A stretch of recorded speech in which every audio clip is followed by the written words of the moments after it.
Sir आपलं नाव काय? विवेक विश्वनाथ रानभरे, आपण कुठून आलात? जिल्हा रत्नागिरी, तालुका संगमेश्वर. संगमेश्वर. आपण इथं कशासाठी आलाय काय?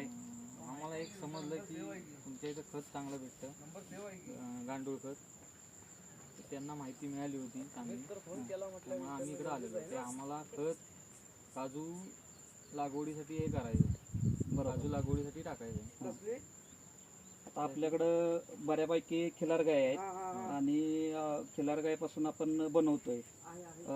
ह्याचा रिझल्ट आपल्याला नेल्यानंतर कसा वाटतोय? आणि प्रत्यक्षात बऱ्याच लोकांनी नेलंय, तुमच्या भागातल्या बऱ्याच लोकांनी नेलंय. तुम्ही पण घेऊन गेल्यानंतर लोकांना पण सांगा की खत कसं आहे किंवा त्याचा रिझल्ट काय आहे आणि रासायनिकपेक्षा सेंद्रिय वापरल्यानंतर काय फरक पडतो याचा तुम्ही हां चालतंय. धन्यवाद.